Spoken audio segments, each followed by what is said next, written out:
Archer and the Devil.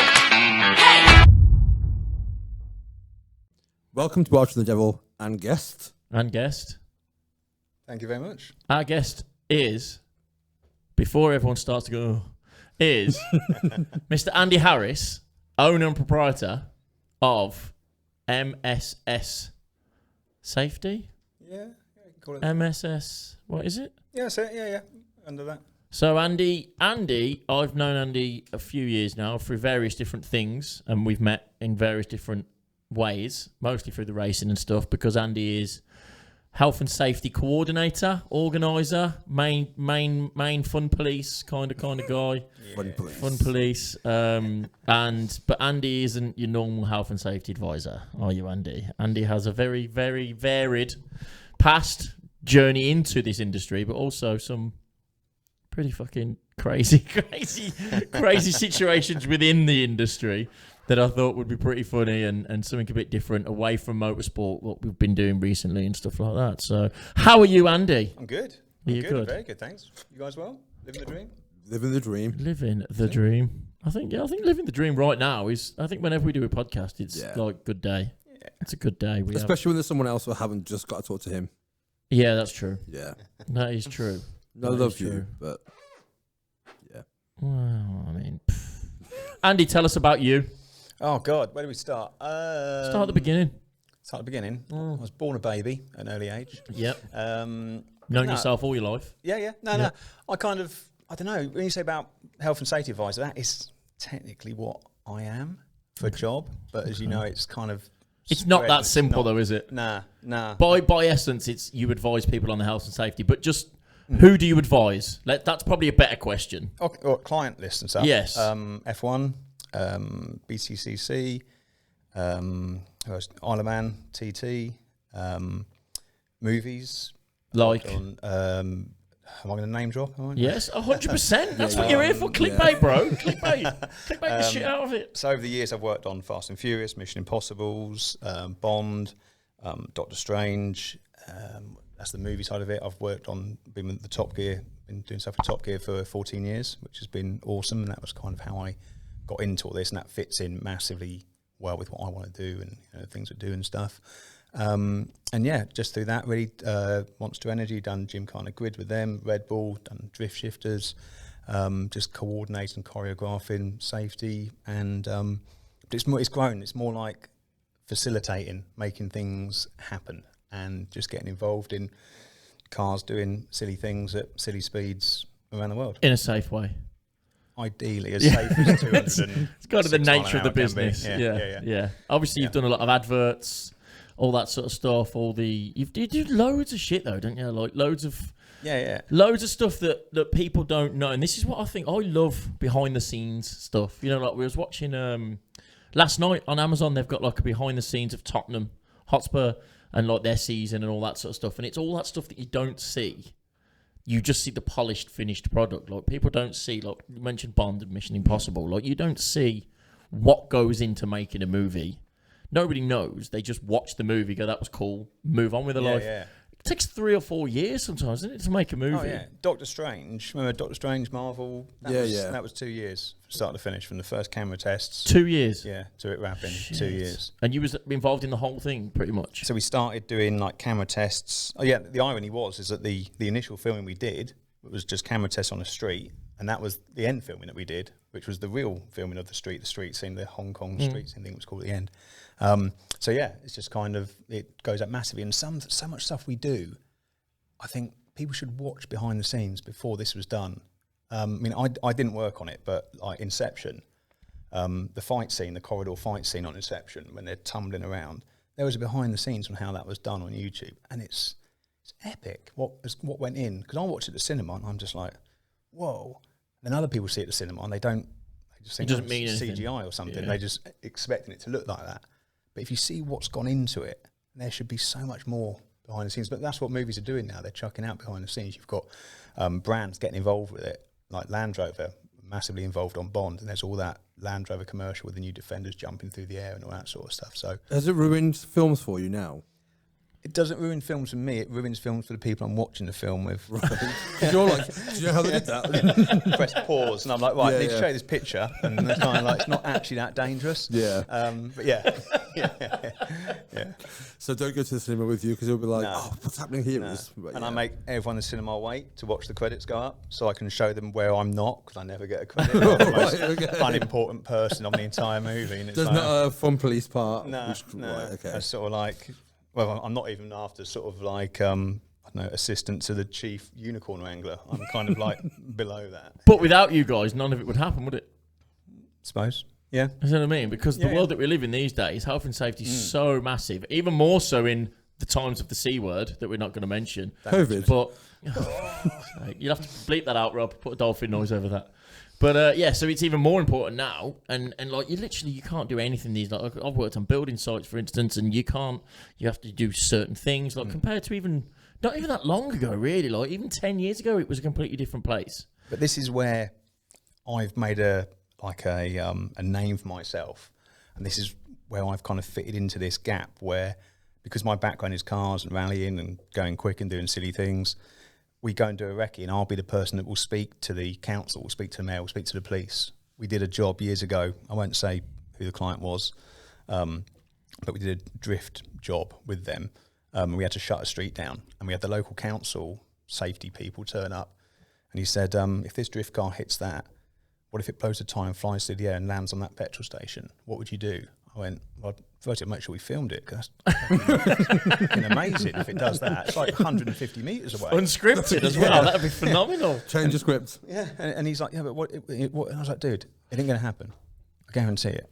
And that's, I suppose, where my little niche is, because I know what cars can do. I know if someone spins, it will do this. I know what.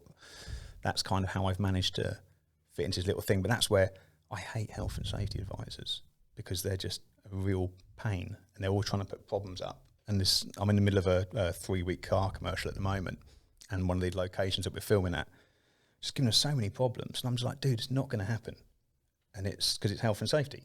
It's people putting stops to it. And I've kind of got in this position where I'm the facilitator to health and safety, to making it all happen. And I suppose, like you say, because you've got that title of health and safety advisor, people will listen to you if you say it won't happen. Whereas if the driver come over and went, I'm not going to go over there, but whatever, mate, you don't know shit. You're just the driver. But if you know that that's not going to happen, you go, I know what I'm talking about, and I'm the health and safety advisor. I can advise you on health and safety, and I'm telling you it's not going to happen. They're probably more likely to listen to you. Yeah. I mean, some days I'll put a shirt on because I have to look a bit posh. I know if I'm talking to local council people, they're going to take me a bit more seriously than if I turn up like this. So, yeah, it's just kind of facilitating, making it all happen. Car stuff around the world. Somebody wants to do 200 miles an hour across a desert in Australia. I get the call. It's mega. How long have you been doing it? So 14 years. Well, I've been doing dangerous stuff since I was 16. I was in the army, did Bosnia, then I was in the fire brigade and the ambulance service. So I did all sorts of dangerous, silly things in the fire brigade especially. And then, about 14 years ago is when I got my chance to then start working on Top Gear as I was doing ambulance work then. So I was just like ambulance medic at the side of the Top Gear track, and that was kind of how it started 14 years ago. And that was so you just kind of spotted a gap? Yeah. Well, I was doing, the stuff I was doing in the fire brigade and the stuff in the ambulance service, I was like, you could combine this and you could add a sprinkling of my understanding of car safety. I just had this idea, and these ideas started flowing and started doing things. And then mate of mine said to me, this was 5 minutes before I went in for the meeting for Fast and Furious 6, which was going to be the biggest opportunity I'd ever have. This guy said to me, don't be the same as your opposition. Be totally the opposite to your opposition. Don't go in and tell them what they've already got. Give them the opposite. Yeah. He goes, and the other thing, if I'm telling you my secrets here, but he goes, it's all right, no one listens. Don't worry about it. He goes, and the other thing, he goes, this is showbiz, and the emphasis is on the word show. In you go. And obviously that was to go in then and meet the UK stunt coordinator, US stunt coordinator, production manager, line producer of Fast and Furious 6. And that was my first opportunity for the brand, the team that come with me to start working on something awesome. How many other people went for it? Like, how many people were you up against initially? Do you know? Or well, there was other companies doing sort of things like we do, but no one did the package. No one offered that. So they've gone in and gone, we'll make it safe. Other people, and you've gone in and gone, we'll make it cool, but make sure it's safe. as well. Yeah, sort of thing. Yeah, we'll just kind of choreograph, take it on, work alongside special effects coordinators and stunt coordinators, see what they want, what do they advise, because obviously they're massively experienced in what they do, especially on something of that scale. And then it's just preempting and putting the things in place. Like the guys, there's a team out in Italy at the moment on Mission Impossible, and we know what it was. We spoke to SFX, we know the stunt coordinator, speaking to the guys, seeing what they need, and then we put the team together out in that. And I'd love to be out there at the moment, but instead I'm dealing with me and the devil. No, I should do all the C word, as we'll call it. Yeah, the C word's changed, isn't it? Very much so. What was the C word now means something else? I don't know if it's better or worse as well. I think it's probably a worse of a C word now. It's like a double whammy, isn't It's horrible. Yeah, it's horrible. But that's a pretty cool story, though. Like you say, you've gone from in the army. You've gone from that to a natural progression. A lot of army guys go into the emergency services, don't they, and stuff like that. But then you've then stepped it up again and gone, oh. And I mean, and you've said to me in the past, like, you're not naturally a businessman. Like that's not, you haven't gone, I've got a business idea and I'm going to make this work. You've just said, this is a cool idea. How does it happen? I've never written a business plan in my life. Never? Business has been running 14 years now. Does all right. And I've never written a business plan in my life. So business is a byproduct of you just doing what you do? Just me thinking of things, yeah. Yeah. We went for one of our clients is a massive client in the city of London, like the biggest location there. And we were up against, it was a contract to provide fire safety. And we're still there now. And we were up against G4S and Securitas, I think it was, and me. And I walked in like this. And I was like, all right. And they're like, oh, do you want to plug in your laptop to present to us? Like, I don't know. Should I? And somehow we ended up getting it. And it just proves that there's business is evolved, it's changed. Yeah. It can be different now, and it can be very the opposite of how it's always been done. I see, and there was a big twist recently as well with entrepreneurs and how people make money and stuff. I think it was a couple of years ago, the switch finally happened where there was more people that have got money through thinking and being an entrepreneur than through double-barreled surnames and family and wealth and all that sort of thing. That switch finally happened. That always quite fascinates me as well, how kind of like business and success can be different and can be judged massively different now to how it always was in the past. It's a very different world, isn't it? Like, not just with, like I said about health and safety and stuff like that before, like the invention of the camera phone has made the world a very different place in all senses of the word. Like, and it's we was talking with Nick on the last podcast, and he said like he shies away from social media and all that sort of stuff, and I think that's down to he's had a very negative experience of social media. I think he's experienced it very different to say me. Do you know what I mean? Like, just because of his disabilities and racism and all that sort of stuff. But in terms of like you've just said with health and safety and stuff like that, it's so easy now to take a picture and go, this is wrong, bang. And that's it. And then that can end somebody with that one picture 100%. Can make or break someone. And this is where at the moment, so we've got the business has probably got 20 productions running at the moment across the world. And so much stuff we're advising our clients isn't just health and safety. We're also saying, if you get papped and you haven't got a face mask on, you're next to this A-list celebrity, that's going in the Daily Mail. Yeah. So it's like business protection as well. And that's because of social media. Yep. And we've done jobs before. I remember I was working on Sherlock years ago with Benedict Cumberbatch. What's his name? Benedict Cumberbatch. The same guy that was in Doctor Strange. Yeah. I didn't know his name on that either, no. But we were on that, and we knew that there's all these. He has loads of followers. I can't remember what they call themselves. They're the girls that love him, but there's they've got their own like the believers of Benedict Cumberbatch. I think it's like Cumberbitches or something. I think it actually is. It should Rob, be. Can you find out what the Benedict Cumberbatch bitches are called, please? And we're filming with him in central London, and I'm on Twitter just searching, waiting for it to go wild with people saying, we've seen him. Cumberbatch is here, and suddenly through Twitter you see there's loads of these cabbage patches. Hang on, what is it, Rob? Oh, we're finding out. And it's like we've only got 2 hours and we're going to get mobbed here. But that's social media. We're using it in a good way. We're using it to find information out. They are Cumberbitches. Fuck. Cumberbitches. Jesus Christ. That might be you two one day. You might have. Well, I'll be a Cumberbitch. Wow. or we'll have our own. You have your own little followers following you around, your own stalkers. Don't want that. Our own bitches. Yeah. Don't want that. We can't. Let's not go down that road. You can have those. I'm good. I don't want them. I don't want them. I'll push them all to you. Who is? I mean, it's a bit of a broad question, really, but I'll give you the. Okay, let's start small. We'll start small, Andy. We'll start small. Okay. What's the most favourite film you've worked on? Rush. Straight away, straight in. Well, the Chris Hemsworth. Yeah. So Rush was wonderful. It was F1 cars. It was Ron Howard, who was just the. Was he Richie in Happy Days? Yeah. Was he? Yeah, he was Richie Cunningham. Yeah. Okay. Oh my God, do you not know this?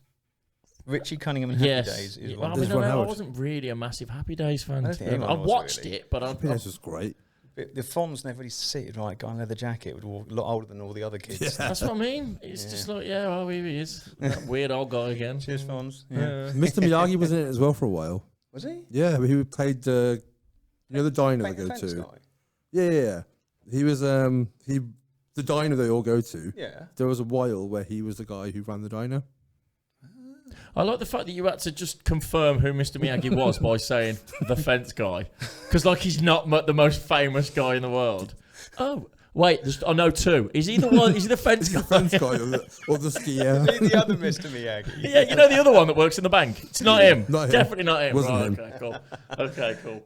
No, Rush was lovely. It was just the nicest production, so relaxed, and it was an open set as well, because a lot of it was filmed probably not far from here. Actually, there was an old airfield over towards the M3 from here. It was an old bit of an airfield that was then the common. They turned it into a racetrack because it wasn't a huge budget. They couldn't make it cheap, so they made a race circuit. And what they did was they had a pit lane, but a double-sided pit lane. So in the morning, it would be dressed to be Tokyo in 1977 because the sun's on this side. And then as the sun moves around in the afternoon, the other side of the pit lane is then, Silverstone in... Because everything's backwards. Yeah, and you'd swap it and you'd have like a load of extras looking like this country, a load of extras looking like that country. And it was just so nice to work on. And what was weird was everyone got into Formula 1 and everyone loved the James Hunt story, started learning about James Hunt during it all. And then obviously James Hunt couldn't be there because of obvious reasons. But we had his car, his MP4 F1 car, on one of the last days of filming for some close-ups. Just to confirm, James Hunt's dead. Yeah, that's right. Just in case anyone else thought he was busy. Sure. Yeah. And it was like, that was like James, because when Nicky came to set, it was great. Nicky Lauder's there making a story about him as well. But when James's car came there, it was like, that was James's, and it was quite an emotional thing. His F1 car turned up on the day. But it was, it was just lovely to work on. And then I suppose the other one, and all the crew that worked on Fast and Furious 6, second unit is normally not as long as main unit because it's just close-ups, but second unit on Fast and Furious is just smashing shit up for months. I think there was a production... For months? Oh, dude, there was a production manager. So basically they'll get all the good shots with all the cars first and everything that they need. Yeah. So they get all the hero shots and the cool shots and all the driving shots. Then they'll smash the shit up afterwards. Is that right? Well, is this what you're doing now? You're ruining the movies. So second unit Fast and Furious is just non-stop every day, massive crashes, stunts, jumps continuously. But that was just such a cool. Everyone got along, and we were in Tenerife for 3 months as well, which obviously is not bad. Pretty good. Yeah. And that one, and everyone works on it. When we see each other in other shoots, we're like, "How is it?" And it's like, "Well, ain't no Fast 6, is it?" That's kind of the benchmark. That kind of set the standard. It's like when we go back to Tenerife for 3 months in the summer and stay in a 5-star hotel with a surf reef out the back. Do you always stay on location as well? So for the duration of the film, you're on location? Yeah, so Fast 6, my chance to go and work on that. So I was coordinating the rescue team. So there'd be like a paramedics, fire crew, and we'd have some overseas ambulances and fire engines as well. And I'd be like the team leader running all of that. So on that one, that was where, when that opportunity came up, I was still in the fire brigade. Yeah. And I was doing a bit of ambulance work on my days off, and I was doing the fire brigade, but it was this opportunity. It's 3 months in Tenerife. Obviously, I ain't got that amount of leave.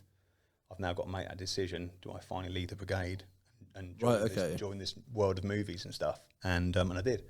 So, it kind of went from there. So one day I'm in the fire brigade, and then it's like, hand me notice in Tenerife, 3 months. So literally people go, "Oh, you're in the fire brigade. Oh, why did you leave?" Yeah. I mean, I went to just film Fast and Furious 6. No biggie, just 3 months in Tenerife. That's a fair enough. It's a good reason. Yeah, it's a good reason. Not a bad reason. Yeah, but that was like, I mean, obviously, Fast and Furious to you, it's special, isn't it? It's, 100%, it's Fast and Furious. And then finding out that Fast and Furious is coming to the UK, you're like, oh my God, they're going to do the 6th one from a UK production office. And I'm like, well, I'm already working on Top Gear, which is pretty amazing. I'm going to go for Fast and Furious. And then went for it, and I'm still like, don't you know? And then I remember I was outside where one of our offices used to be, and I got the phone call with the start dates. I was like, yeah, put the phone down. I started crying in the car, because I was like, now I'm going to work on Fast and Furious. Deal. This is epic. This is Fast and Furious. This is, streets closed, pizza boy. This is, live my life quarter mile at a time. I mean, you're what? How old are you? 43. 43. So it was kind of you was fairly that age when Fast and Furious came out originally. Then. Yeah, I was crashing RS turbos and shit. Yeah. You was probably that bit older age where you could get the faster cars and the like you said, the RS turbos. I was stuck with the 1.2 Nova.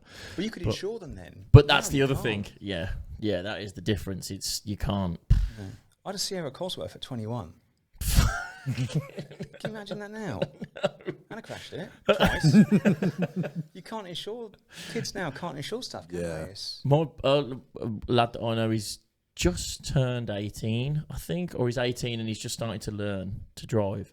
And I think he said on like a 1 litre Corsa or something like that, it's something like $2,500 a year insurance. And he's like, the car's not even worth $2,500, and that was that was the issue back then, where you'd buy a car that was like 60 grand's worth of car, and it was more to insure it than what the car was worth. Now it's just any car.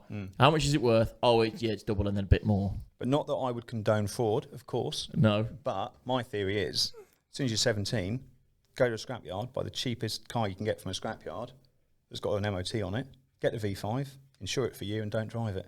And then start driving at 18, and then you've built up a year's. And then claims. You've got allegedly, Your Honour, because that might be fraudulent, and I wouldn't recommend it. But that's what you. Just because you haven't passed your test, you mean? Yeah, well, yeah, because you get your years no claims, you wouldn't actually drive it. You're guaranteed a year's, and then start learning to drive at 18 when you can afford it. It's still going to be extortionate, though, isn't it? The price price is still the same. Yeah. No, I mean the first time. It's still a shit ton of money, isn't it? Yeah.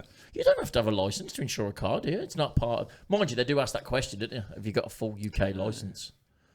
Yeah, but you can insure. You'd have to insure, obviously, to learn, wouldn't you? So, I don't know. Mate, you have to insure it to park it on the road these fucking days, so it doesn't really make any difference, does it? It has to be taxed and insured. Stuff in the garage, Yeah, it has to be sawn. Or it has to be on a drive or off the road to be sawn. So otherwise, it has to insure it. Anyway, that's boring. Yeah. Tell us about movies. Entertain me. What's been the longest you've been on location? Like you spent 3 months in Tenerife. What's the longest you've been from home? That was probably the longest one. That was the longest one. Mission Impossible 5 was Morocco, and that was 7 weeks, I think.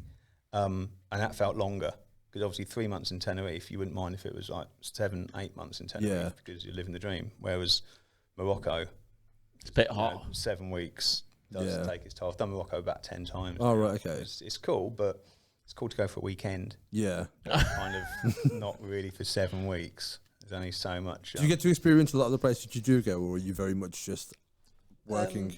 Yeah, so when we did Mission 5 Morocco, you get what, a day off a week. You might be doing like rehearsals on one. If you're second unit, you might be doing like stunt rehearsals on the weekend or something. But you get time off and you go into the souk. You can go out and about. We were doing me and John, one of the guys that works with me. We were out in the States last year. 2 years ago, and I was pissed off because it was like, SEMA was on. I was working at the time. I was like, oh no, stars aligned. I'm on 2 days off in Vegas on day one of SEMA. Epic. Yeah. Dream made. Yeah, and then John's not into cars, but so me and John met at Hooters in the evening. You might even know the Hooters at the end of the strip, Vegas. He knows every Hooters. There's only one, isn't there? In Vegas, is there? It had its own hotel. Look how upset he looks that he might have missed the Hooters. That's what's worrying me. No, I know. The fear in your face. No, wait, there's more Hooters there. There's the hotel, and then there was the one in the Palm, the world's biggest one, that's no longer there anymore. The hotel, so Oyo, is now got Hooters Hotel is now called Hotel Oyo. Yeah, O-Y-O, it's gone. And that's where, but there's still a Hooters there. But if but like me and John met up there in the evening, we're on a day off, and we're like, "What'd you do today?" I was like, "I went to SEMA." "What did you do?" John's like, "I went skydiving over the Beaver Dam. We're like, we're being paid a travel day for today as well. God bless Vegas. That's ridiculous. Amazing. But then other times when you're in like Morocco for that time, it's like your days off is like hang around the pool. Yeah. Just because you're doing long hours when you're away, and it takes its toll, and you're just that consistent. If your location's 2 hours away, you're out at 5 a.m, 2 hour drive to location, 12-hour shooting day, might be an hour's overtime, 2 hour drive back, and it's just is monotonous. Just that continuous hotel, breakfast, shoot, back, sleep. Just. I mean, realistically, your job as well is watching. So you like everyone else is there doing their job. Mm-hmm. You're doing your job, but your job is watching other people do their job. My job's talking to people. My job ain't difficult. That's what I mean. So everyone else is like, right, the man's on the camera, the guy's doing the acting, whatever, the guys with the fucking shit and the buttons and stuff. And you're like, okay, I'm watching the man press the buttons. Is he doing that right? People know that it is that. Sorry, I mean, yeah, your job there. Is the you're there hardest job on a film. You're there protecting the lives. If you weren't there, and Tom the Cruise, futures of thousands especially of people. with people like Tom Cruise and the amount of like stunts he does himself. Is that stuff you have to oversee as well? So if you're doing rock climbing stuff or... Yeah, so Cruise normally works with the same... There's a stunt coordinator called Wade Eastwood, who's like... They're at the top of the industry. Yeah. And Wade and TC get along really well. Whoa. What did you just say? TC? Fuck. I don't actually know him, I just made it up. I mean, it sounds like you do. It sounds like you do. It sounds like... Is he in your phone as TC? I've got him down... Of course he's not. I don't know if he even has a phone. But no, like Wade and Tom work together, and the special effects coordinator, and they'll all choreograph what they do, and there's a lot of trust between them. Because obviously Tom's very different to a normal actor, but obviously he's got the best stunt team, one of the best stunt teams in the world, overseeing what he does. Yeah. And there's me as a health and safety advisor. So if I'm on a job like that, I'm reporting to people high up the chain from like the studios and stuff like that. And it could be not just Mission Impossible, any film. Yeah. And it's kind of you've got a lot of trust in that stunt team, stunt drivers, in the special effects team. But the weird thing is that there's probably more chance that catering, there's going to be a massive case of food poisoning and everyone's going to go down unwell than there is of Tom Cruise falling off a mountain. Yeah. Are you allowed to say to him you're not allowed to do that? I, as a safety advisor, advise him not to do that. Exactly. But I would never, if I'm working on a big movie, the big stunt coordinators that we're working with are so good. Yeah. It would be, can never really see a time where I'd go There's always trust in them and knowing that they've got everything covered. Yeah. And they've built their way up to be where they are in the industry, and they understand that. Yeah, I mean, Tom Cruise is going to get some schmucks off the street and be like, can you just make sure I don't fall off this truck while it's going 80 miles per hour? I'm more sort of like trying to... I didn't call him a schmuck. I meant his stunt people. Oh, okay. But it's an interesting dynamic with how it all works, and those relationships and how they are and stuff like that. And that's why I love it, because there's so many stunt coordinators out there that have, and like people in the stunt industry as well, that couldn't really be in any other industry. It just kind of fits in. Like some of the YouTubers I work with as well, it's like, I can't imagine doing anything else. But yeah, in that industry, they're really good at what they do, and it just suits them. One of the stunt guys that I work with a lot, he's like top guy. He's not academic, he can't do maths, he's got dyslexia, but he can drive a car fast and he can do it safely. And it's like, there's no other industry he could be in, but he's in this industry, and he's just, like myself, he's had right time, right place, got that break, and now he's doing what he's doing and making 10 times as much as people that he went to school with who came out a load of GCSEs. Yeah, I guess there's know-how as well, though, because like you were saying before, like seeing ambulance side and fire side and having the knowledge to combine them. So there's obviously the opportunity side of it and taking advantage of that, but also having the know-how of perceiving something the way other people aren't. Yeah, 100%. And that's why I always say all I know about is things exploding, crashing, being shot at, angry people in the road. Yeah. That's my background. I can't do an Excel spreadsheet, but... You can cut someone out of a car. Yeah, I suppose, yeah. And it's kind of... And that's why I've just kind of gone down the route I've gone, because I suppose in the back of my mind I know that's all I know about. Yeah. And then, so when I am talking to a local authority person that's saying that car's going to explode and fly through the air and land at that petrol station, because I know what happens when a car crashes. Or no, it's not. Yeah. But to the average person, it's like, oh, this is dangerous, or or even things that people don't even consider as dangerous. I'm like, no, that actually is dangerous. Right. Okay. Or the opposite. Yeah. Yeah. But they're usually the most dangerous things, aren't they, that you don't think about. Yeah. And if we're filming remote in the middle of nowhere, middle of a desert in some foreign country, that's when something which we were doing World's Most Dangerous Roads in Madagascar. And we were on a jungle track. There was nothing for 4 or 5 days in every direction. Nothing. You are in the jungle.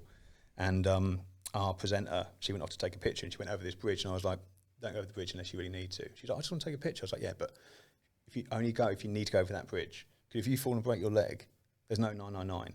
That doesn't exist here. So you've got to minimise every single thing that you're doing, every element of risk. Yeah, you've got to minimise because we are 7 days drive in the jungles of Madagascar. There is no backup. Yeah, there's no, We've done some things in some sketchy places, and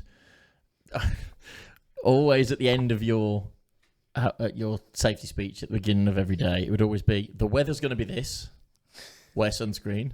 The weather's going to be this, wear a coat, and watch out for rattlesnakes. Yeah, that was literally it. Like we'd be there for like 3 days, and you'd not see a single fucking animal anywhere. But Andy would always say there was a report of rattlesnakes once somewhere around here at some point. 75 years ago. Keep your eye out for rattlesnakes, and then you walk around going, "Where the fuck are these rattlesnakes?" Rattlesnakes apparently are evolving to lose their rattle. Stealth. That's apparently a thing. So eventually, they're just going to be snakes. They'll just be because they're like the most venomous snakes as well, aren't they? Yeah, but what are they going to be called? Non-rattlesnakes. Quiet snakes. Quiet snakes. Snake. Just snake. Snake. Yeah. Yeah. But yeah, that thing with the rattlesnakes though is because you're in the middle of a desert. Yeah. You get bitten. Everyone thinks everyone's got the antidotes on them. That's not how it works. The antidotes are at the clinics. You got to know what type of snake it is as well.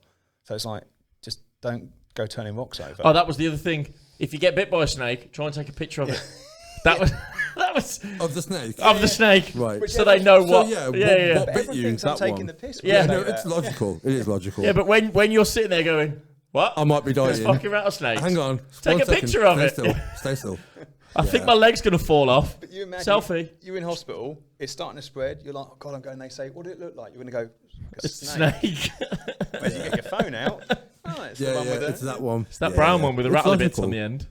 But it's terrifying.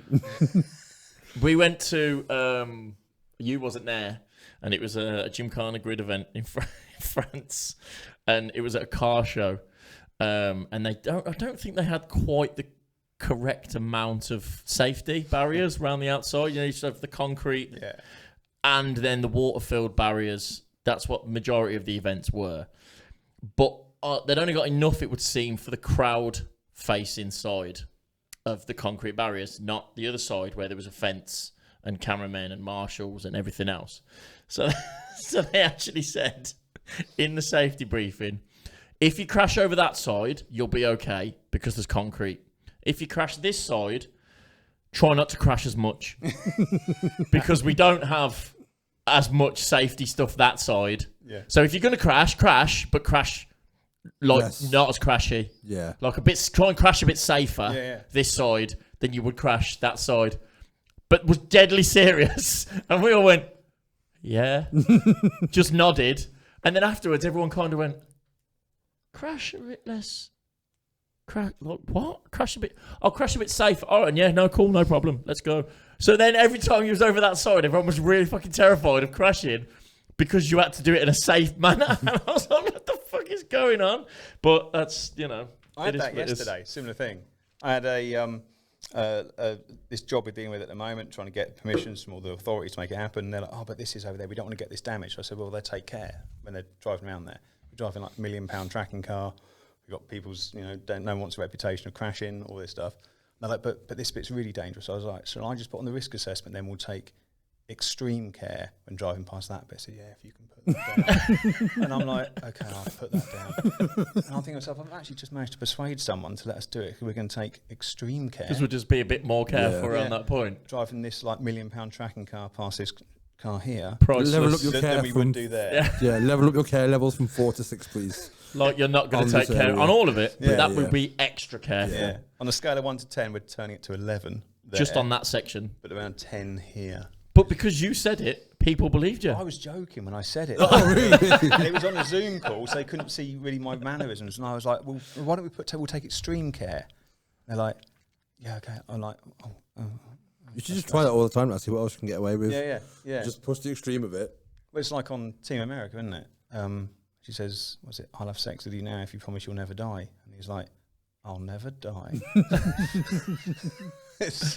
Okay. Tell them what they want to hear. But it is that case. Like, it's tell me it's going to be safe, and we'll believe you it's safe. And the thing is, I guess from their point of view as well, they might just be like, as long as you've said it, we don't care. Yeah. You know what I mean? So it could be a little bit of both, where they're just like, we need to make sure that we've stressed it, and as long as you've said. Do you think it's a blame game as well? If something happened, the insurance company would say, well, the health and safety guy said he'd be extremely careful, and he wasn't, so it's his fault, so blame him. And you've gone, well, I mean, technically I did say that. But Or you do things that people are like, oh, can we just film you saying that? And I'm like, get it on camera, then it must be real. Changes things a little bit. Yeah. You might be, I think, I don't know, actually. I was going to say probably the more travelled guy than Sonny we've had on the podcast, but I don't know if that's strictly true in terms of other guests that we've had. But I think you're probably definitely the most travelled person we've ever had on the podcast. Well, I mean, straight away you just went, I've been to Morocco 10 times. It's quite a lot. Do you know what I mean? Like, so you do, because that's what our podcast was primarily based on, not so much the guest stuff, but when we started the whole podcast, it was based on our love for travelling and you know what I mean? Like the different experiences that you have.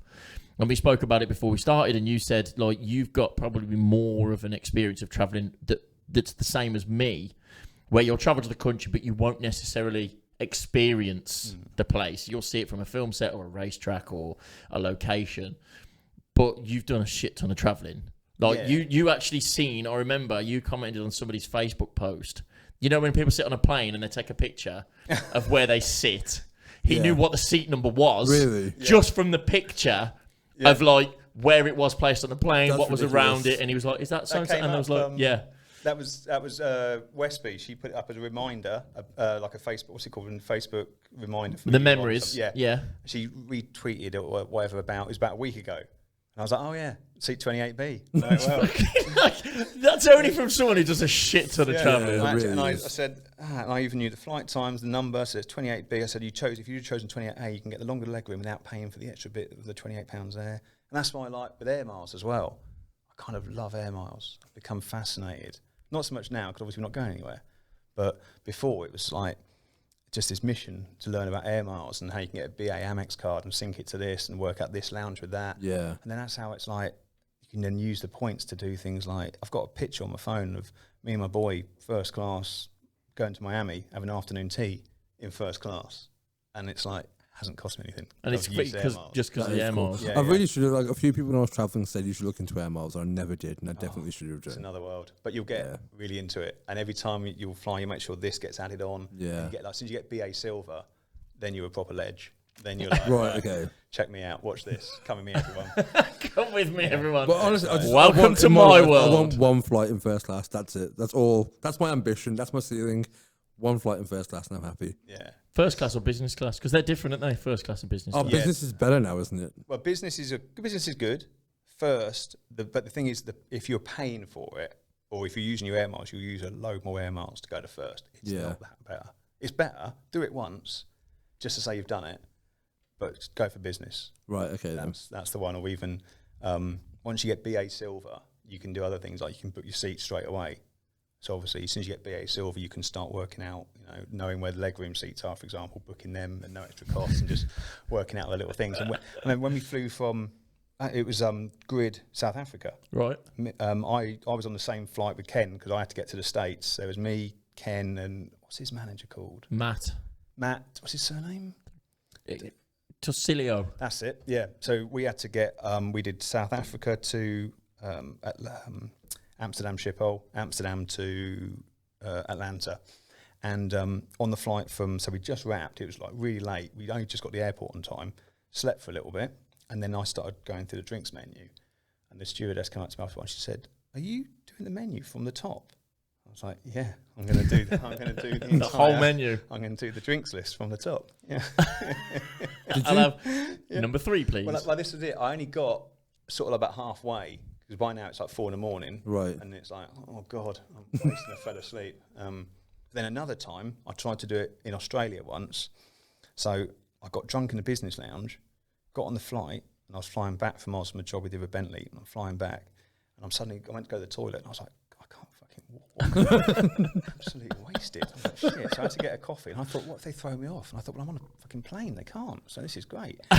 So I fell asleep, woke up sober with a hangover, had a load of juice, and then started drinking spirits again. And I got drunk twice on the same flight. But here's the best bit. I looked on the map and I'm still over Australia. So I got drunk twice on the same flight over the same country. That's impressive. And still had like 15 hours left in the air. Yeah. So that's when you do get the first class flight you're aiming for. That's what you're going for. I need you to let us know. I always find it hilarious when I don't let people on flights when they're drunk, but you can get smashed to fuck when you're on the there. plane. Yeah. So where's your logic? Yeah. But then we'll kick you off at the end. Well, I'm getting off anyway, so I'll just get off first. You know what I mean? It's win-win. I've only had a couple of flights that have had complimentary drinks, and I always fully abuse the fuck out of it. As soon as I find out, I was like, is this one free? Like, no, everything's free. I'm like, you're going to need to come here a lot. just but you know look out for that number. There's a secret to that as well. So if you're in the middle and they come down the aisle, if you're on this end and say it's a load of you and your mates, say, oh, can I have a wine for this and then one for my mates there?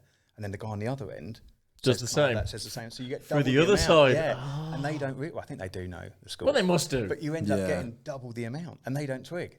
Yeah, but they're not going to say no, are they? You know what I mean? You can get a drinks, guys. Yeah. I've been told no before. Right. And I wasn't that drunk. Right. And I've seen someone on a flight from Uzbekistan to the UK. This lady got really drunk, and the way they dealt with it was they gave her more wine. So she passed out. This gets better. God, go on. They give her more wine. I'm watching. This was like, it was a bit of a rubbish flight anyway, and Uzbekistan's different anyway. I'm thinking, they're giving her more drinks. It's going to be ridiculous. And it's sort of like a late, like it's dark, it's getting dark, they turn the lights down. She walks along the aisle, wasted, and she's saying things to people. I'm thinking, okay, what's going on? And she says this one thing to this one bloke, and he's like, they went in the toilets together. Really? This gets better. So I'm going, shagging in the toilets. He's doing the Mile High Club with a stranger. Stewardesses are there banging on the door, blah, blah, blah. They come out. Now, I thought everyone else would do it as well, so I cheered. Now he's come from Uzbekistan. Yeah, no one else cheered. And now I look worse. Everyone's looking at this man that's cheering, saying, well done you, well done you for having sex. Yeah, but I thought it'd be funny, and no one else laughed. It was so embarrassing. So I'm now more embarrassed than the people that fucked in. I mean, they had sex as well, so yeah, you got nothing apart from awkwardness. We landed at either Gatwick or Heathrow, I can't remember which one. And I was like, okay, I need to watch this. What happens now? Because this is like really orcs. He gets off and he legs it, didn't even get his bags. He's gone. She can hardly walk. She's walking along, and I meet, I can't remember what, I think it was like a taxi driver or something. He goes, how's your flight? I was like, it's fucking nuts. I said, told him the story. So this woman said she's proper drunk, and she had makeup all over her face, and he goes, what, you mean her? And it looked like the Joker walking towards us, because her makeup is just like, and she could hardly walk. And I was like, yeah. That's the one. That's her, yeah. But yeah, it's travelling and stuff like that. Have you ever joined the Mile High Club? No. I spoke to someone about it. I was saying to someone about it the other day. That was it. They got that plane at Dunsfold, didn't they? You know, they got the old jumbo jet at the Top Gear track. Oh, yeah. I was like, you could set up a business calling it sort of like the 100-foot club, but where you get to, hire the plane out for a bit of fun and just say you've sort of joined it. Yeah, but you could but people are just, like we was on about in the last podcast, like doing it for the gram. If people could just take a picture they do that in Russia now. In an aeroplane toilet, nobody has to know the difference. But no, in Russia, you can literally hire out a plane, which is all laid out like business class and stuff like that, just to have photos in there. Oh, yeah. And people paid thousands for it. Yeah. Yep. Why don't you just get the flight? Well, there's cheaper ways of doing it. Yeah. But yeah, that's kind of how it is. It's I want to join the Mile High Club. You want to? I want to, but I think I'm too 6'3" for it. I struggle to piss standing up. Yeah. Like, because the plane, it bends down, doesn't it? So you bend your knees and head down. You have your first piss of the day is a sit down piss, isn't it? Always. Don't understand that. Why? Because isn't that what's the term for it? Girly piss. That's No, it's just you just sit down and go, what is my life? Why am I up this time? First thing in the morning as just well. Sit there going, just figuring out what's going on in the day. You don't want to have the effort of trying to stand up and shit and aiming and all that. There's you just want as easy as possible. You're already standing up. Yeah, but you could just sit down and then you just got to go. Then you got more time to think. Never had a sit. I don't know ever had a sit down piss. Now I'm fresh for the day. No. What? You must have treated yourself to a sit down week. Must have. Rob? No. What? No. The fuck is wrong with it? Takes up people, too much time. It's easier, isn't it? What's the place that you've been? What's your favourite country? I think Argentina. Just because of Patagonia. Like I love Patagonia. I love mountains and stuff like that. But it depends on what for. City-wise, probably Rio in Brazil was just incredible. Like the food, the music, the people. I love Iceland. I lived in Iceland for a year. So I got to really experience Iceland properly. And then probably Cambodia. I think Cambodians are the best people in the world. So that's like 6 answers. I can't give one because there's no real one definitive answer because it depends what for. If it's for nature, then Iceland or Argentina. If it's for culture, then probably Brazil. If it's for people, then probably Cambodia. So, how about you? We did. I'll tell you the place in a minute, but a load of us went there, load of crew, Top Gear crew that have been all over the world and have seen all sorts of stuff. And this one place, Ethiopia, was unbelievable. All of us, all these, camera crew that have been all over the world. Yeah. And we were all like, wow, this place is unbelievable. It was the opposite to what we thought. Yes, it is a bit dodgy. Yes, there is civil war, and as further northeast you go, you know, there's bad places and lots of bad things have happened. There's lots of guns everywhere, and it's dodgy roads. It's, there's lots of negatives to it. But the place is just unbelievable. Yeah. It's just phenomenal. You can't put it into words, the amazing, and it's where humankind began. Originated, That's what's so cool about it. And that's the what first so Homo excited. sapiens are from there, Yeah, it's just an unbelievable place. And it's like the weird thing was my first night there, I'm in a hotel with a steak. I'm like, this is nuts. I'm in Ethiopia. You assimilate it with and there is obviously a lot of poverty and obviously what's happened in the past and the civil wars with Eritrea and all that stuff. But it's just unbelievable. Yeah. You can't put the amazingness. That was I travelled backpack around Europe and then did Southeast Asia and then did Canada to Patagonia, and my next plan was always to do from Algeria all the way around the East Coast down to South Africa, and haven't done it yet. That's an interesting route. It's one of those. When I did Central America, you're looking more for places where not to go than where to go because of the homicide rate and stuff like that. And I think Africa, especially like Sudan and stuff like that, there's definitely places where you're more researching where not to die than where it's just pretty to check out. But yeah, not yet. I don't think I've ever been away and searched that where not to die. Yeah, I've only had I don't think that's ever been high up on my agenda. I think when I went to Southeast Asia, there was definitely things I attractions. searched there for safety and health and stuff like that. But it was more, Central America especially, like Honduras and El Salvador have the highest murder rate in the world per capita. So when I was going there, especially like Guatemala City as well, we talked about this on the podcast with Pritch. It's just never seen it, like you said, guns and stuff like that. And it's weird because you just get so used to it so quickly. But it's always a surprise. Like I remember I was walking through Guatemala City and there's a cop walking into a bank with a gun like that, and I'm like, if he falls and it just goes off, like, put it in your fucking holster. You know what I mean? Yeah. Like, but yeah. So there's been some places that were sketchy, but I think it's a shame in one aspect because you see how people have to live, and that's always kind of like when you realize how lucky you have it here and how easy things are here. It definitely kind of humbles you in that sense, but it kind of gives you more respect for people as well that do just live like that. And especially when people talk about, when I got to Honduras, I remember I got a taxi driver and my Spanish wasn't that great at the time. I was asking him about like how safe it was because everyone had told me these horror stories about Honduras. Like, don't go out at night. If you go out after a certain time, someone asks you a question. If they don't like the answer of where you're going, you'll just get shot. So I'm just like shitting myself. And I got in a taxi and it's like the funniest. He kept going on about girls with big tits in Costa Rica. That's all he could. He asked like where I've been. I was telling him and stuff like that. You got his business card. Travel out there, might want to. All he cared about with him. was mamacitas. That's all he kept saying. Mamacita. No, because I hadn't been to Costa Rica yet. Sorry, I was going. I'm trying to think geographically. Either I'd been or I was on my way. I think there's Guatemala, then Honduras, then El Salvador, then Costa Rica. So I said I was going there, and this was pretty much transit. I spent 2 days in Honduras and 2 days in El Salvador because of all the horror stories you hear. And he was just like, Costa Rica, mamacitas. And I was like, cool, okay. And I asked him, like, is it as unsafe here as you hear about? And he's like, America's worse. I kind of believe that. Yeah. Well, I've done like right up like a threat assessment for filming in Kazakhstan or something like that. Yeah. And people are like, oh, it's Kazakhstan. It ends in the word "stan." You know, you've got insurance Must be companies bad. all Yeah. and you've got like crew all terrified. And you look at it, and it's like this happening. You're like, well, the same happened in sort of East Birmingham. London. Yeah. A couple of months ago. It's kind of what's the difference? But it's it's just interesting how you can go from all these different places, and the risks are still similar. I think the biggest shock I've had from how dangerous it was Alice Springs in Australia. Well, it's like central, isn't it? Yeah. It's where what called?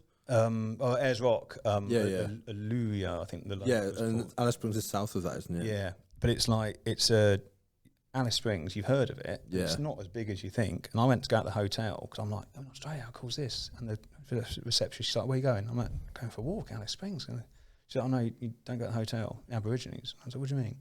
She's like, if you go out of here, she goes, if you turn right, you get to down, you might be right. She goes, you turn left. So that's where the Aborigines are. It said, if you're a woman, you'll be raped. If you're a man, you'll probably be stabbed. And that's it. And it's like, I was like, but it's Alice Springs. It's, I see it as this place. You'd expect that from somewhere like Ethiopia because you've heard them stories. Yeah. But it's like, and I remember when I got in the taxi at Alice Springs as well, driving on, I said to the driver, stop, this guy is a dead guy on the floor. He goes, no, he's just pissed. And I was like, what? And there's Aborigines pissed. Yeah, because they haven't had the development of alcohol, have they? Yeah. So they drink and it really fucks them up. Yeah. But they're given money as well, aren't they? Yeah, for their land. Yeah. They go to casinos and they drink. But as you say, it's they've only had something like less than 100 years, I think. Yeah. The alcohol's been introduced to them, so they genetically just haven't been able to produce the ability to cope with alcohol. So I think Native Americans did the same thing as well, but not to the extent because it was. I think I'm part Aborigine then. You're not. I think you're that's just the right way. I mean, it's just technically the same thing, no? Yeah, but no, really, because that's what one thing the Europeans were doing when they were going over. As soon as I realised that was kind of like just feeding them with alcohol and then going and sign this, called that land's mine now. Yeah, there's a lot of bad, and I wasn't aware of it. Yeah. I thought if I went to somewhere like Africa, like Ethiopia, chatting to locals, and I don't speak any foreign languages, but all the places I've been, you can kind of get a conversation going, and it's great. But yet, Alice Springs, you don't go and chat to the locals. Which would be the last. Yeah. Literally, like if you said to me you was going there or you was doing this, Australia at any point, you would never think that that's ever even a thing in Australia because you think, oh, well, you hear all the good stories about everything and all that sort of stuff, and then like you say, we've been so ingrained into listening to Ethiopia Comic Relief and his famine and there's all this sort of stuff and everything else, and you're like, oh, it must be really bad there. But then you've just said completely the opposite about two completely different places, perception wise and all that sort of stuff. But there's such a big straight away. Then you said that. Then I didn't know that was the case about the Aborigines. Yeah. It's quite a big thing in that side of the world in general, but Aborigines especially because they were one of the last hugely colonised people. Everything kind of came to them later, and that's what I do think a part of it. Because I'm not sure with the experiences you had if it was just they were just assholes. Or because I know in some countries, I went to Belize, and Belize is a former colony country, and they did not like tourists, especially white tourists, but mainly because of what the empire did to their country. Yeah. So a lot of it isn't just that they're shitty people who would do it to anyone. It's just that that's the experience that they've got with people. But this is now happening with Cyprus. So Cyprus is now going the same way. We've kept Cyprus as a British, and it is like the UK, Southern Cyprus. It's really weird. But you speak to the locals, and they're like, you only want it because you've got a base for the Middle East operations. And you go past the air bases, Arafat Qatari, and all the Eurofighters are lined up facing towards Iran. And Cyprus, you can be in Limassol, I think it's Limassol on the far right, and it's like, or even Ayia Napa, places like that. You're only, I think it's like 48 miles away from Syria. But fuck, really? Yeah, it's no distance at all, is it, to Syria? It's like, and all you speak to the locals, and they're like, no, we kind of used to like the bases here, but now that the UK will let the American fighters come in here as well, and the U-2 spy planes, which aren't there and have never been there, but there's someone that looks just like a U-2 spy plane every day that goes up and down, and it's like, you can understand why they're like, we are now these Middle Eastern countries around here that don't like us because we're letting you here. Yeah. It's a kind of, and I don't know a massive amount about Northern Ireland, but I'm assuming it's a similar long term. It could be similar where you're associated with something and you're not going to hand it back. And yeah, well, it's the same thing with the Maldives and like the Falklands. When the Empire used that, it was purely mainly strategy. And they still have that whole thing of like when I went to Patagonia and you go on that side of it, everyone told me again beforehand, like, be careful because they don't like the British there in southern Argentina because of the Falklands. It was one of the few times being brown helped because people just don't assume I'm British based on appearance. So if they did ask where I was from and stuff like that, would just be like, I'm from India because like genetically I am. They're like, cool, okay, but there's signs everywhere and stuff like that for Maldives because they're still trying to claim re-ownership over it, I guess. Yeah. Because it's still classed as being, but there's loads of like the Virgin Islands and stuff like that. There's places like remote areas that Denmark own, which is just like miles away from there, just from colonization, like 200-300 years ago. So I think a lot of places have that resentment towards people. So what, like the Aborigines, because of how badly they've been treated over generations, that now it's just like, well, fuck them if they come on our land. Yeah, and that's what it is in Australia. Yeah. Have you ever put an accent on to pretend you're a different? No, I have. Have you? Yeah. Where? I've done Australian accents quite a few times. Yeah. Was that in Australia? No, I've done in like Kazakhstan. I'm really bad at accents. That's the only reason why. The irony is I can do a great Borat. But yeah, that wouldn't go down well. No, there. that's not. No. But a few times they've been like, "Are you an Aussie?" And I'm like, "Fair dinkum, mate." Yeah. And it's just like generally you're thinking, "Right, shit, who hasn't upset these people?" It's just easier. Like Australians, they haven't upset people for a while. Was it Patagonia where it all went off with the Top Gear cars? Was that? That was Argentina. It was that trip. I think it was that trip. Yeah. Because he had the number plate, wasn't it? Was you guys there on that? Or? No, we didn't do that one. So that was more the riskier jobs, and there was some. I can't say their names, but ex-military, like special forces guys, and those guys said that what you saw on the show is real. That was that serious. It was that, and they were bricking it as well. I mean, there's no way you'd want to fake that, is there? Like, Top Gear's not known for that kind of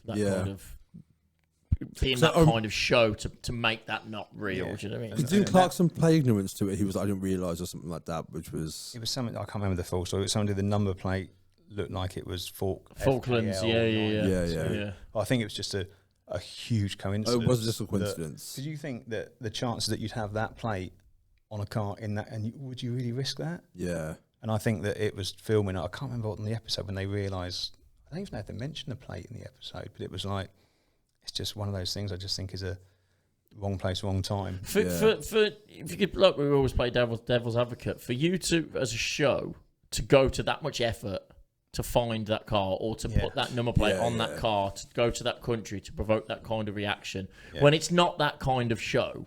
Do you know what I mean? It's not like they're set out to be controversial to an extent with certain things and whatnot, but it's never. But it's generally in good humour. But it's usually schoolboy humour and it like dick jokes and that sort of stuff. Well, when they did this thing in Southern America, when they had all the pro-gay stuff. Yes, on the sides of the cars just to piss off the Texans. It's just schoolboy banter most of the time, isn't it? It's not like something like that.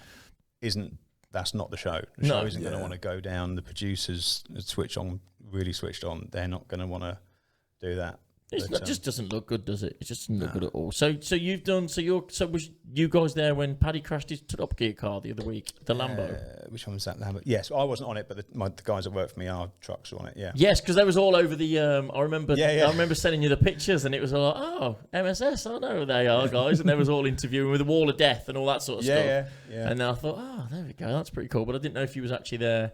Yeah. Or if any of your guys was there when he crashed the car. I like to go out on the Top Gear jobs when I can. Because it's obviously been such a big part of what I've been doing for all these years, and it's kind of was my first intro into it all. I thought starting off on the biggest TV show in the world. I think it is now. I think it is. Yeah. Who's your favourite trio? Or is there are they still a trio? I think the ones at the moment. I was watching it the other night, and I was like, "This is really good." I do. Really well. I haven't seen the recent ones. Is it still Freddie Flintoff? Paddy and Chris Harris. Yeah. I watched. I think they're really good. Yeah, I love Freddie Flintoff. I just think you've got the right mix of people that will do the right stuff. Do you know what I mean? You've got like Freddie that will pretty much do anything. You've got Padu's just a funny guy that is just a funny guy, and he drives a bit. And then if you want any serious car stuff, you've got Chris Harris. So all the bases are covered, but then their chemistry together, but I think he's really good. It's got better, but the first time they all came together for the first show was that Top Gear hearse thing that they rolled in the end anyway. Do you remember the Undertaker, they called it? It was a blue hearse. No, don't think so. Freddie crashed.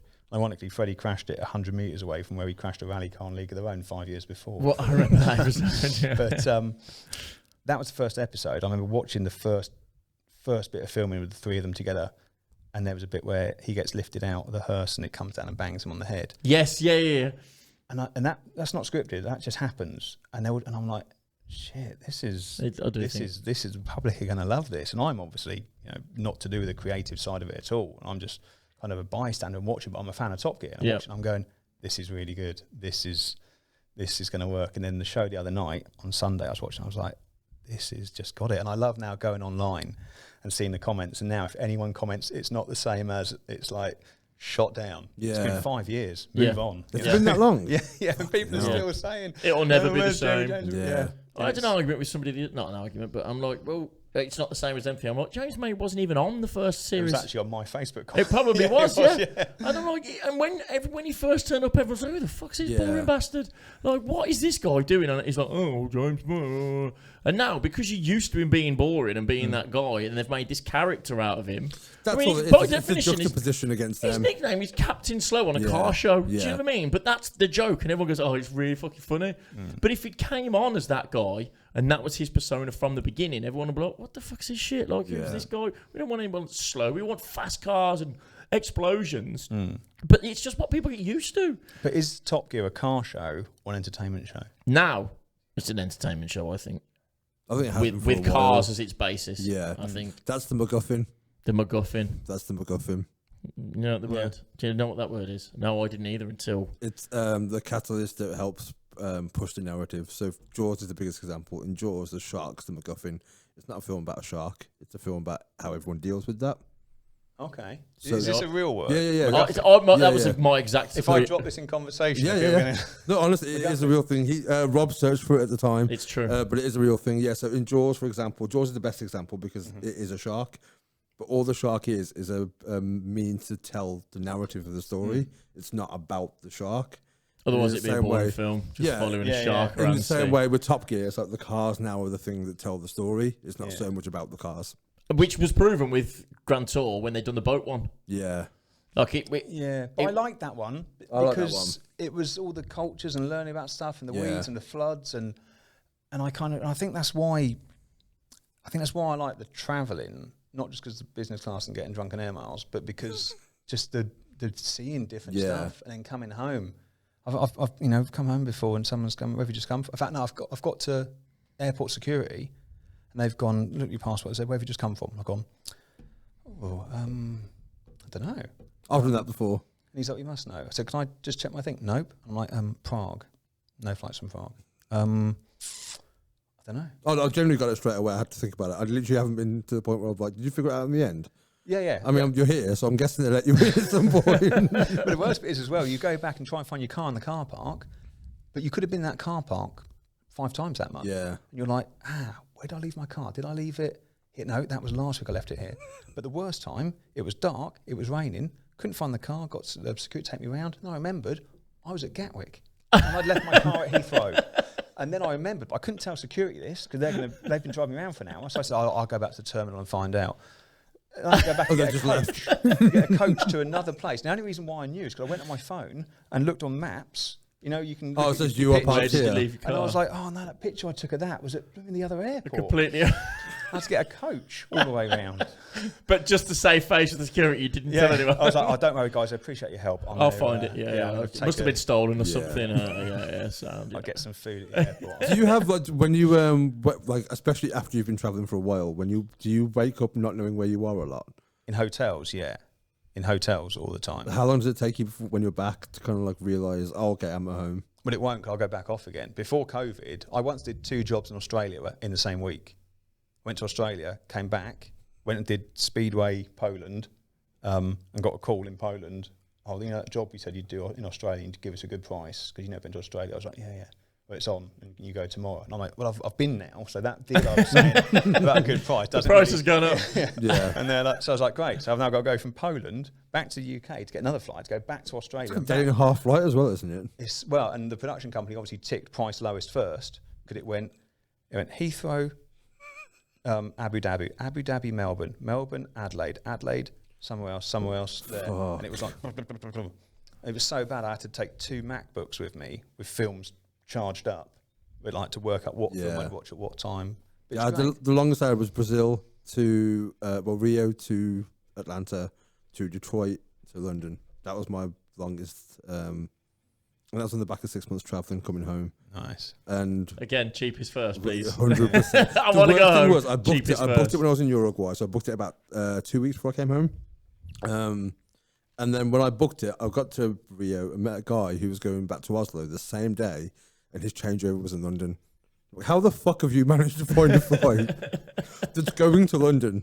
Why can't I just get on that plane? Yeah. But yeah, I've had it work out great once. Where I was in Durban, South Africa, and my next job was in Dubai in 5 days' time. Yeah. So I had to get obviously from Durban back home and go back to Dubai.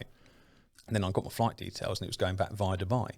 So I said to the production company, you don't need to fly me out there. Don't worry about it. All you got to do is just give me a hotel 2 days before, and I'll get there myself. Yeah.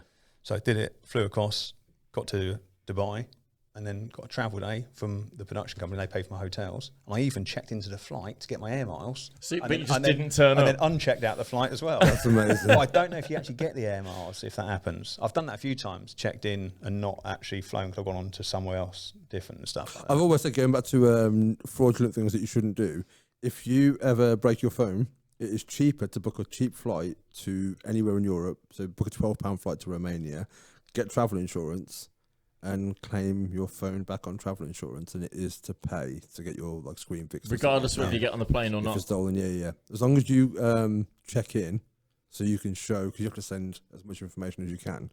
I haven't done this. I know this just from having to do it. Because I lost my phone when I went to Romania. No, I was in Milan when I was traveling for Europe. Someone stole my phone out of my pocket. No, in Florence, sorry. And yes, I had to send off to get a new one. When I lived in Iceland, my screen broke and I had travel insurance there as well, so I claimed it back. But I just realised how easy it is just to get around it. So yeah, get travel insurance, get a cheap flight and book the cheap travel insurance. Top tip. There's another thing at the moment where, because I'm not flying anywhere, I'm just all UK jobs. Middle of next year, I'm going to lose all my air mile status and all of that. Oh, okay. But at the moment, flights are so cheap, it's tempting to get, I think you can get business class to Australia and back, right? So you just spend 3 days just drinking pretty much. Right? just fly there and fly back again. Fly back, and the air miles that you'll get and the points, you'll go up to BA Gold for 2022, if you see what I mean. But you've then got to probably sit at home for 2 weeks, isolation, not allowed out. But it's I just watch movies. No one can get hold of me. I can have gin and tonic. Well, if you're in business class as well. Yeah, and I can jump to BA Gold. It's like the price. It's effectively a holiday, but sat down for it all. Yeah. It's like an all-inclusive, but you don't get off the plane. Your air miles you've got now to do it as well, so it's not costing you anything. I didn't think of that. Yeah, you can. Yeah, you're right. I think that would He's work. Definitely going now. Yeah. So if you use your air miles that you've got now, I tell you what I've had on a flight as well. I forgot this when we did Speedway Grand Prix, the final it's always in. I think it's in Melbourne. I think it is. We were all at the back of the plane on the A380, the double deck one, and at the back it's quite a big area. And we all sat. We had some music playing. We were chatting away, and all the guys from Monster were there. Ty Woofenden, Speedway World Champion, all chatting away, having a drink. And the plane hit some turbulence, and I forgot we were on a plane. I thought we were socialising, and I'm like, "Whoa, shit!" And I was like, "I'm on a plane." And I totally forgot. I've had that with Billy as well. Me and Billy have had that before. We've been chatting away at the back of a plane and forgot we were on a plane. Just thought we were just socialising and chatting to people and in a bar or something like that. It's been epic. Love it. Yeah. I told you it was I told you it was travelled. yeah. Is it what? I told you he was travelled. He's a travelled man. Travelled the fact man. that you can forget that you're on a plane because you're on a plane so often. You travel that often. He's fucking or mental. Forget what car park you've parked your car at, what airport. Or where you've even came back from. Or where you've come back from. I've never got off a plane and gone, where have I just been? No, I have done that. But that was, I think, on the back. I had to fly from Panama to Mexico, to Colombia. Because of Darien Gap, you can't travel it by land. So, and I traveled basically when I've traveled from Canada to Patagonia, I took 2 flights. So, LA to Mexico City and Panama City to Bogota, my only 2 flights. And I genuinely forgot, because I've been to that many countries at that point, which country I'd come from. So they were like, where have you just flown from? And I was like, I can't remember. And they were like, what do you mean you can't remember? I was like, I think it was Panama. I'm not sure. Was I in Panama? And they were like, yeah, it was Panama. I'm like, cool, I won. You should do that Mongol Rally. Yeah, no, I do. I've looked into that, and it's so good. Yeah. That's my aim is I've got 2 boys and they've both got private number plates. I've bought them. So you know, you get, when you have kids, you get this £250 government grant for your kids or something. So I don't have kids, so I have no idea. I bought them both these private number plates that's got their names on it. I'm sure that's what they intended it for. Yeah. But the thing is, when they're older, they can flog them if they want, because they go up in value. But the deal has always been, when they're old enough to drive, they get a license, but they've got to drive to Mongolia to get their number plates. That's awesome. Yeah, and they've got to build the car themselves, because it's 1 litre cars, isn't it? But we used to always do the launch event at Goodwood, and that is just because the biggest part of that isn't the driving; it's working out the visas and the what country at what time and how long, and then racing to the border because you've got to check out this country. And there's a travel agency that will work with the Mongol Rally teams to work out which routes they want to go. And there was one of them went the Iran route, but they went in a car that was turned into a pink unicorn through Iran. To Iran as well. Amazing. Yeah. And it's like, but the visa is like, then they were early, so they couldn't check into the next country yet or check that visa out. So they had to like hide for 3 days or something in Iran, a pink unicorn. in a car dressed as a pink unicorn with like rainbows all over it and stuff. And it's some of the stories about that Mongol Rally are unbelievable. I want to get to Mongolia, because Mongolia is meant to be one of the most beautiful countries in the world. It's like so unexperienced, I guess, from a lot of people. Because I remember the first time I really saw any visual of it was Long Way Round, the Ewan McGregor thing with Charlie Boorman, where they went from, where was it, London to New York, and they go through Mongolia, and at the end of it they said that was their favourite part of the whole thing. And there's a guy who comes down of his house holding a guitar and a AK-47 and stuff like that, and it's just... I've done that route before. Oh, really? I've done... So did you do Road of Bones? Road of Bones, that's death, that's... It's like Siberia, so going into Alaska side. No, Jim, who works with me, he's done that before. Right, okay. But we did, when the millionth Land Rover Discovery came out, Land Rover did this big thing about taking it to the Beijing Motor Show. Yeah. And it was, instead of having it on the stand as a millionth Discovery, looking all shiny, it was battered and covered in mud. And they drove it there. We drove it there. That's amazing. Yeah. And I met the guys in Moscow, went from Moscow down, and one of the roads you come down from Moscow is actually called the M6 as well, ironically. So you come down the M6 and there's not a turn for 318 miles. So it's just straight and there's no other cars. And when you get to the turn, you're like, the turn's coming up, and you're all excited, and it's like, that's the most exciting part of the day. But it's but that route is mega, and you go all the way down. You do from Russia all the way down into Kazakhstan first, then Uzbekistan, and then Kyrgyzstan. Then you have to go back into Uzbekistan, because Uzbekistan is something like the 3rd biggest country in the world. Yeah, it's huge. Yeah, and it's like people don't know how. Yeah, and it's I've been there 6 times, Kazakhstan, and every time I go there, I don't get bored. Driving straight roads for hours, but it's not boring for some reason, because it's just so vast and massive. And there's a canyon there called the Sheren Canyon or Shansen Canyon or something.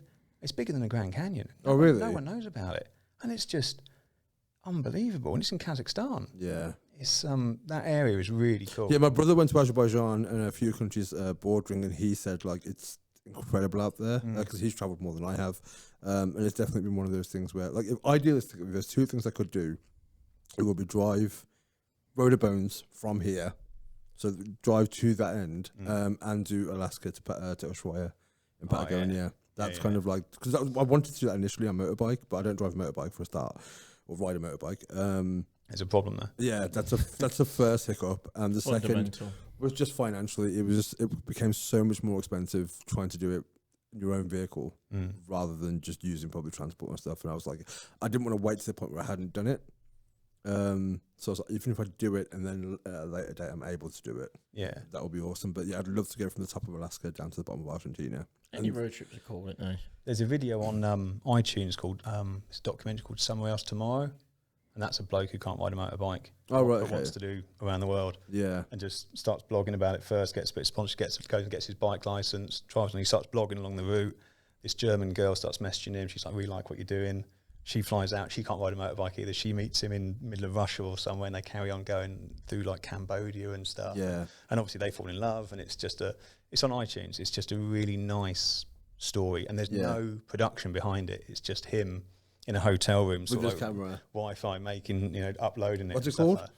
Somewhere Else Tomorrow. Right, I'll Sure check that's what that it's out. called. Yeah. It's lovely. It's just there's no BS with it. It's just a nice. He's not trying to push something. He's not trying to advertise. It's just him on this journey, and he's like got a well-paid job. I think he's French or something. But the great thing is he can't even ride a motorbike. And it's just, I've rode a motorbike in India when I was 11. Because my family's from India, and I went when I was 11 years old for 3-4 weeks, I think, with my cousin. And we had to go from one place to another place, and they only had motorbikes, and they were like, "We haven't got room for you, so you're gonna have to ride it." And I'm like, "Cool." So they showed me like on this farm, like half an hour before. I'm like, "I think I got it." Off we go. So no helmets, no nothing. I mean, it wasn't a fast bike. It was like, you know what I mean. But still, it's in India. Yeah, which is sketchy on its own. Which was there weren't roads. No, like it was northern. There was like Punjab. So it's all just farmland and shit like that around there, and we were just going from one building to see family somewhere else, and it was fucking incredible. And then in Vietnam I did as well. But that one wasn't it was a lot more powerful bike, and I got a scooter instead of the You didn't die, so we're still here. Yeah. Andy, we're coming towards the end. Are we? Yeah. Oh. So I need 2 things. One of them is an embarrassing travel story. Where do we start with that one? Well, and the second one is, Well, we'll get to the second one. we'll tell you one afterwards. Yeah. So embarrassing travel story first, because we do like embarrassing travel stories, because we have a lot. And then we'll get to the most important question of the podcast. Okay. I know what the most important part of the embarrassing travel story. Travel embarrassing story. God, where do we start? Probably going to be around messing myself in it. Yeah. There's one that Jake really wants to hear, basically. I think if there's ever a story that involves messing yourself, then that's pretty embarrassing. And the thing is, I can share this story because so many people know about it, because it kind of happened in front of a lot of people. There's no real getting around. But the thing is, when you're in Morocco, it happens to everyone. I'm pretty sure the main reason he got you on the podcast was so you could tell the story. Yes. Please tell the story. I was trying to avoid it being obvious, but you kind of. Well, I wasn't well in Morocco, as a lot of people aren't well in Morocco. When we were out there on one job, all the American guys only ate food that came in packets the entire time. Right. And none of them shit themselves, which proves that they were in the right. But I had the seafood pizza one night. I don't eat seafood in the UK in public places. Nah. And if you haven't shit yourself when you're travelling, you haven't travelled. So you had a seafood pizza. How many times have you done it? Travelling twice. Yeah. The worst was, I will let you tell your story, but quickly, I was in Koh Lanta in Thailand and went up a mountain with the shits, but not once. The whole way, I shit myself about an hour before I left. Got on this bike and I was like, I'm fucking going, it's my last day here. So went up, me and 2 other mates went up, did a jungle hike, got all the way back, and then shit myself a load again, but not... No, but you're saying went to the toilet. Yeah. On these ones I did, but there was times where I didn't quite make it when travelling. I think there's only enough room for minimal poo stories. Tell your poo stories. Just to get out of you telling yours. Yeah, go on. No, Morocco, I wasn't well for a good couple of weeks, actually. It was going pretty bad, and we're driving. We had a road locked off. This was Mission Impossible, actually, when we were out there for those 7 weeks. In the truck, we had a big sort of 10-kilometre road motorbike scene going on the road, and, big car chase and all that. And I'm like, this is a weird feeling. Right. Stop the truck. I need to get out now. And they're like, you're right. I said, no, now, quick. And I literally jumped out of the truck. And there was no one on this motorway. It's a totally empty motorway. And I literally climbed over the motorway barrier and, just had messed myself. Yeah. Had a shit. Yeah. But they're just literally everywhere. Yeah. And I'm like, and the vehicle, the 2 guys I was working in the vehicle was shaking because they were laughing so much. And John, the guy who's driving, was bouncing up and down in his seat so much because his laughter, he was like crying. And I was like, this really isn't helpful, guys. I'm really not well. And then coming on the other way, so on the production minibuses is coming along with this girl called Emily, who I know. And Emily's like the coolest chick ever. She's so cool that her boyfriend is Taron Egerton, of all people. Emily's like top. Another big movie star. Yeah. Really, really cool chick. And Emily pulls up in a minibus. Like, oh, God. And I'm behind a motorway barrier holding on. She's like, you all right, Andy? Yeah, I'm fine, Emily. Yeah. She said, what are you doing? I went, nothing. She's like, why are your trousers down? And I'm like, Emily, this really isn't. Don't make me say it. Really isn't a good time for me right now. Then she's like, what are you doing? I said, well, it's pretty obvious. I'm not well. And then and I was like, just don't say anything to anyone, please, because obviously people know about it already. She's like, then on the radio, I've got an earpiece. Everyone, mile marker 6, Andy has pissed himself. So everyone knows about it. And it just really bad, but it's just Morocco. It happens. You go out there for more than a certain amount of time, it's gonna get you. And you don't know when it's gonna get you.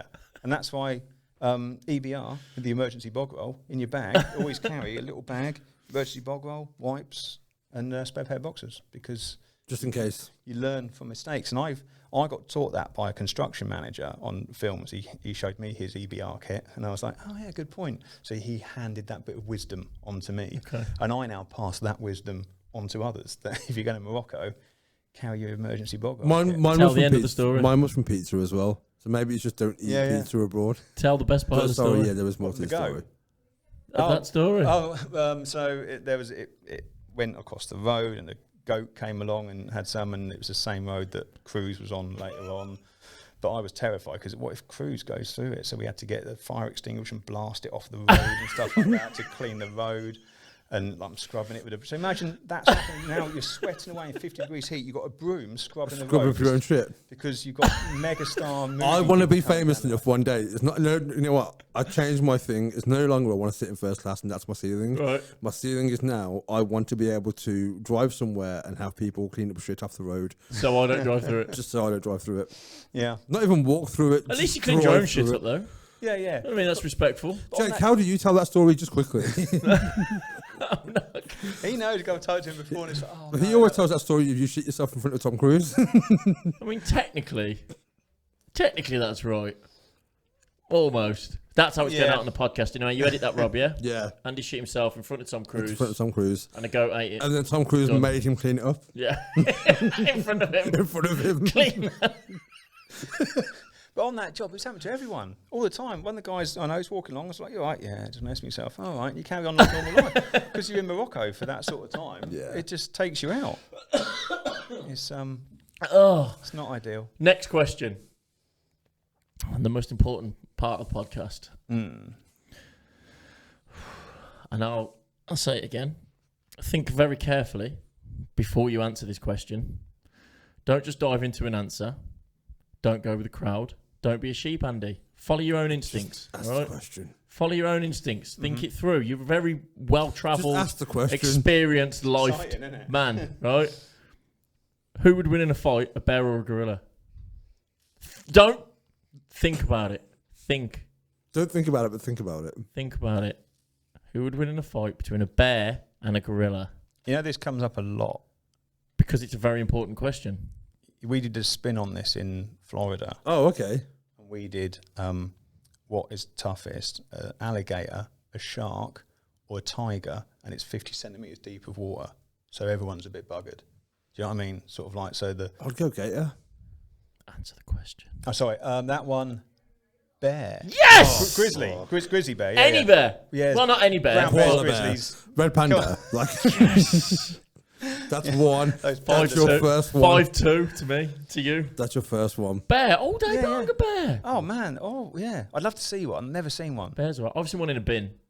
What? A bear. Oh, a bear in a climate, bin. Right, oh, feeding itself out of the bin. Well, I've seen its arse and its Not legs just someone dangling. put the bear in the bin. No, it was eating out of the bin, and then we turned the headlights onto it, and it went. I wasn't in the bin and ran off. How big are we talking? Well, when it was in a bin. It wasn't like a big fuck off. A Grundon bin or a little office bin? No, it was like a trash can in the States. Could you have won a fight against it? I mean, it was imagine if like you had a toddler bear. I would imagine it was like a toddler-sized bear. Okay, I reckon it'd still beat the shit out of me, a toddler-sized bear. Who would win between like a monkey then and a baby bear? Oh, I'd say the bear still. Monkey every fucking time. Monkeys are tough as fuck, man. Yeah. Bear's just thick. So are gorillas. Yeah, I had a monkey nick my jacket once. I called it a prick. I chased it. The monkey stole my sunglasses in Nepal. One, it's going. I don't have a monkey story. There's a monkey walking around Nepal right now. It's looking cool as fuck. Baddest shades on ever, wearing Andy's coat. It's a Carrymore jacket. It cost me a lot. It was in my bag, and I was saying, "Look at the monkey's looking in my bag," and the locals are like, "Dude, just gonna run off in a minute." I was like, "I'll get a picture of it," and they pulled my jacket and legged it in the woods. Like, you fucking break. I'm chasing this monkey in the woods. Like, no, it was a baboon, which apparently is worse. You see how angry he still is about this baboon. And then I don't chase it because its mates are there. His mates. And baboons With a are bat. like, but it's Carrymore, bro. Yeah. Carrymore. Did you see that video earlier this year of the monkey that rode a motorbike and then tried to steal a baby? I did see that video. It was amazing. It's terrifying. Have you seen the one the monkey that falls on the man and then a dog wearing shoes comes along? That's even better. Because the guy falls over, and the whole thing was, imagine like he was meant to go somewhere, and then he was late. So why are you late? When it can't Wouldn't get any believe me if I told better, you. a dog wearing shoes turns up with the thing around his neck so he can't lick his wounds. And you're like, you've just designed that ultimate WTF But mode. literally, could not write it. You can't. I don't know how you can. There's nothing you can add to that. Maybe a penguin riding past. Penguin on skis. Oh, Have you ever God. seen the baby monkey riding backwards on a pig? That's Have I? I know the song. that's Have another you level. seen chimpanzee riding on a Segway? It's got the song over. Yeah. That's That's good. what I said. Like the song. Yeah. There's some amazing stuff. That's what the internet was made They for. made an app game of baby monkey riding backwards on a pig. Let's stop the podcast now because I'm about to have some sort of stroke. I think my face genuinely hurts. I think I might have my own shit myself Is Tom story. Cruise coming? Do you have to clean it up afterwards? We need to end the podcast. I'm sorry, but I've really enjoyed this. I know I have. It's been really fun. Thanks Thank for you, having Andy. me. I appreciate I it. feel like you have to come back and tell more stories. I hope you've enjoyed it. I'm pretty sure once the C word Jeff's off, then you're gonna have a load more news stories. So let's get you back on and We'll come. You can get your people to get us on location, and we'll come and interview you there. yeah, get your people to speak to our people. Rob's our people. Rob's over there. Just get his number. I appreciate it. So there's all sorts of, I had all sorts of cool people on here and stuff, and obviously the person before as well. Yeah, it's pretty And cool. that's- It's, everyone's it's cool. an honour. It's cool. Everybody's Thank you. cool in their own way. Everyone It was is. really good. We enjoyed it. Apart Thank from you very Rob. much. Thank you for having me. That is the end, and we will see you next time. Thank you very much.